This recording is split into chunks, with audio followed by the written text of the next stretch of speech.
Sunday was a Super Bowl of sorts for the defending champion Seahawks, so it's no surprise they brought their A game, at least on defense, in a 19-3 triumph over the NFC West leading Cardinals.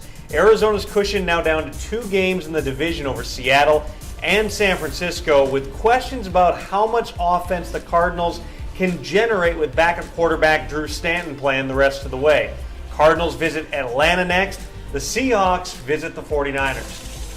After a week of hearing that their offensive line was bad and they had no running game to help out Peyton Manning, the Denver Broncos went out and rushed for more than 200 yards in their 39-36 win against the Miami Dolphins on Sunday. It was a significant statement, especially for the offensive line, and by running back C.J. Anderson, who had 167 yards and a touchdown in his second career start. The Broncos certainly looked vulnerable at times and trailed by 11 points at the start of the fourth quarter, but they managed to pick up a critical win to move back into first place in the AFC West. The Dolphins, meanwhile, this was potentially a devastating blow to their playoff hopes. With the AFC East likely out of reach, the Dolphins blew a chance to keep pace with other 7-win teams like the Bengals, Browns, Chiefs, and Chargers. The New England Patriots look like bona fide Super Bowl contenders. The team has won 7 games in a row, the latest, a 34-9 beatdown of the Detroit Lions. Quarterback Tom Brady continued his efficient play with 349 yards, 2 touchdowns, and 1 interception, but it won't get any easier. Next up, the Patriots face a tough test in the Green Bay Packers.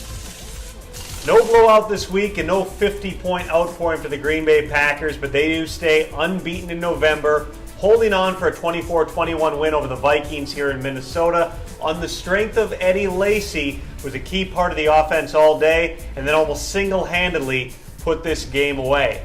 Next up for the Packers, the New England Patriots come to Lambeau Field for a potential Super Bowl preview. Green Bay's just 1 game back of Arizona for home field in the NFC playoffs at 8-3. The Vikings are all but done at 4-7. They'll host Carolina.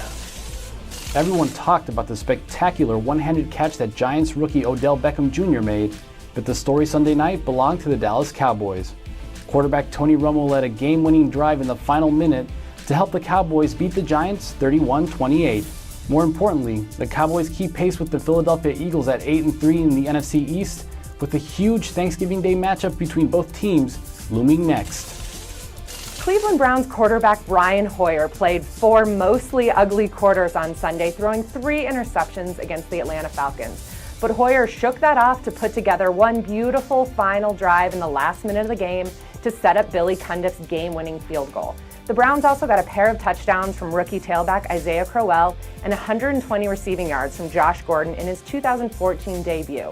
The last-second win moved the Browns to 7-4 and keeps Cleveland in the race to win the AFC North.